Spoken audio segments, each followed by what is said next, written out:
Ladies, grab your tea because the palace walls are trembling again, and this time, the shock isn't about Meghan or Harry. Oh no, darling. King Charles has done something far colder, far more personal. He's officially cut off his own nieces, Princess Beatrice and Princess Eugenie. Yes, you heard right. The two young women who grew up in palaces and pearls have just been told, you're on your own. No more royal allowances. No more discounted palace apartments. Just, goodbye. The royal freeloading days are over, and the message couldn't be clearer. Even family ties can't save you from the king's new rules. For years, Beatrice and Eugenie lived the kind of royal life that many dreamed about. Lavish residences, elegant events, and the glow of being royal without the heavy burden of royal duties. But that chapter, ladies, is closing fast. King Charles has decided it's time for everyone, even his beloved nieces, to stand on their own 2 feet. And according to royal author Robert Jobson's explosive new book The Windsor Legacy, Charles has made his message brutally clear. The crown will no longer support those who don't serve it. Can you imagine that? Your own uncle, the King of England, telling you to start paying rent? Because that's exactly what's happening.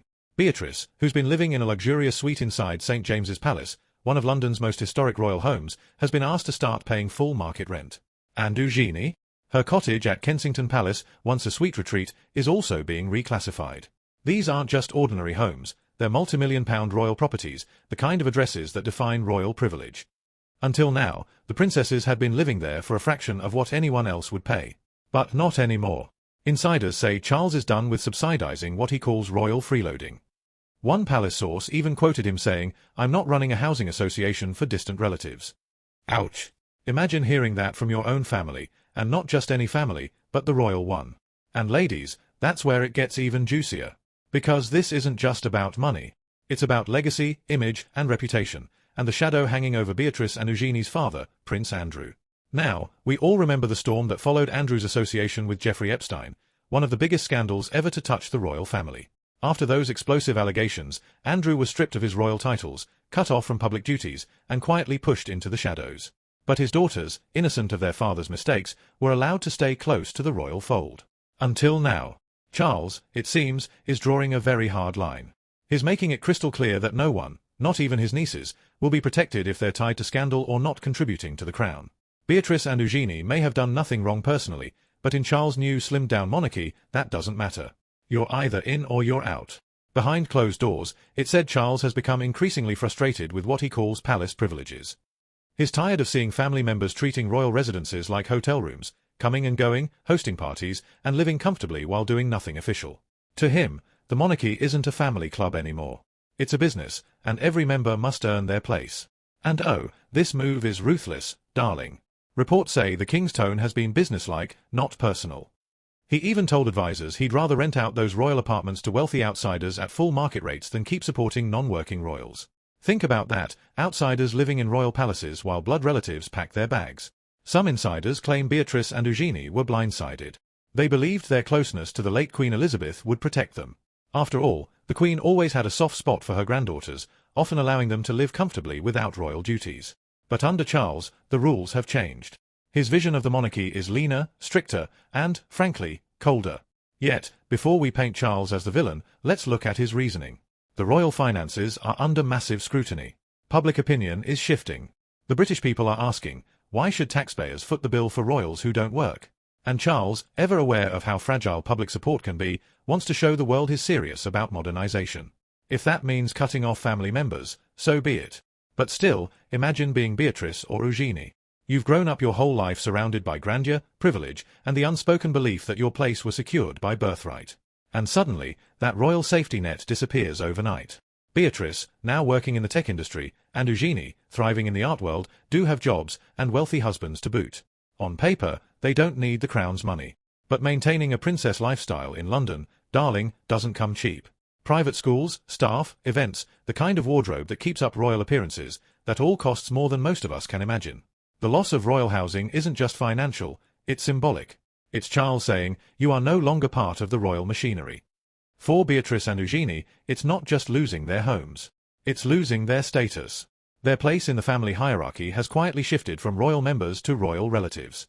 And what's even sadder, insiders claim this decision came during a time when the sisters were already struggling with family pain. Their father's disgrace. Their mother Sarah Ferguson's strained relationship with them. And now, a royal eviction notice from their own uncle. It's harsh. It's shocking. But it's also classic Charles, practical, precise, and unapologetic. Still, royal watchers are divided. Some call him heartless. Others say it's about time. After all, Charles kicked Harry and Meghan out of Frogmore Cottage, and if he could do that to his own son, Beatrice and Eugenie didn't stand a chance. But here's the real tea, ladies. This isn't just about two princesses losing their perks.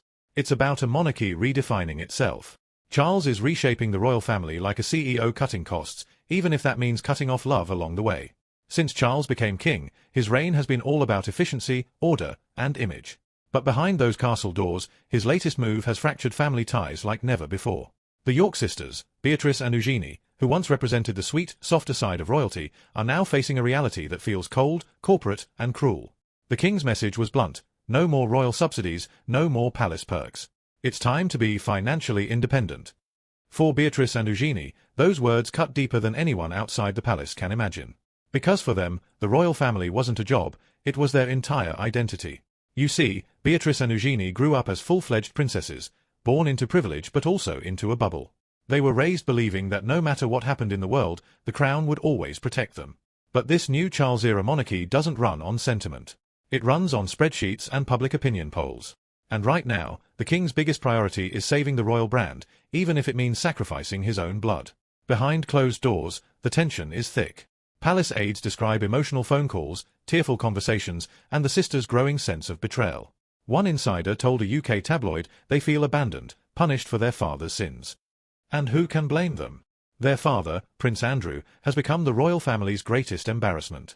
His scandal with Jeffrey Epstein, his loss of titles, and his forced retreat from public life have cast a long, dark shadow over his daughters. Though Beatrice and Eugenie have done everything to stay dignified, building careers, maintaining low profiles, and keeping out of scandal, the stain of their surname still follows them. It's as if, no matter what they do, they'll always be tied to the mistakes of their father.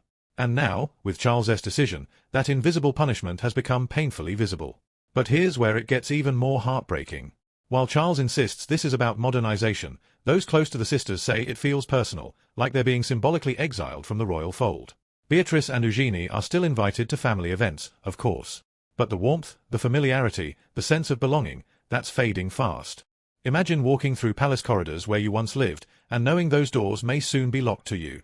Imagine being told that the home your grandmother, Queen Elizabeth, once gifted you, is no longer yours. For Beatrice and Eugenie, that's not just financial loss. That's emotional exile. And, darling, let's not forget their mother, Sarah Ferguson, the Duchess of York. Oh, she's not staying quiet about this.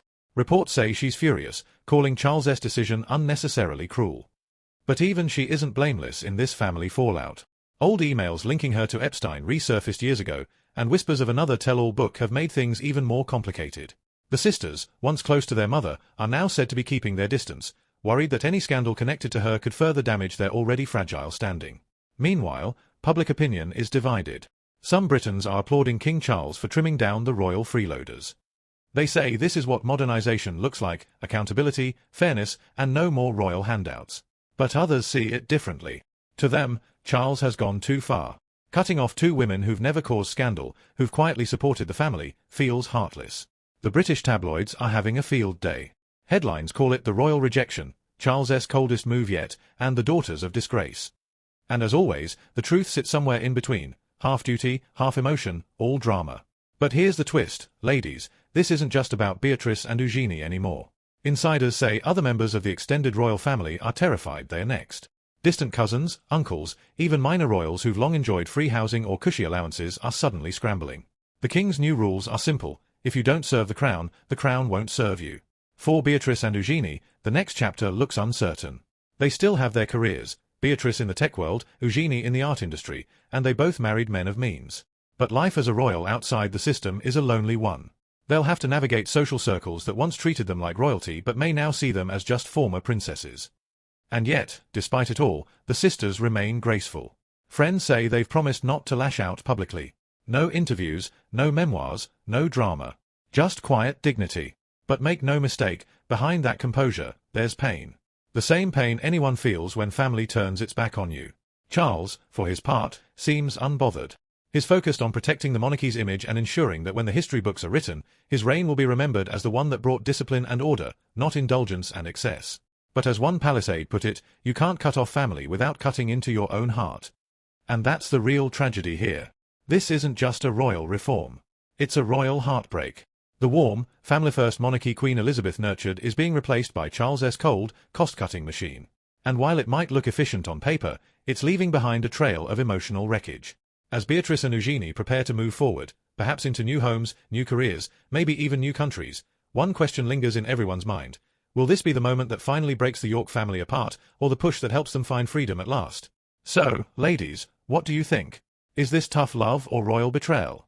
Has King Charles saved the monarchy, or shattered his family to protect it? Let's talk in the comments. And don't forget to subscribe to New Things for more royalty, untold truths, and emotional deep dives into the lives behind the palace walls. Because, trust me, this story is far from over, and the next royal shock might be just one crown away. Crown teacup with handle.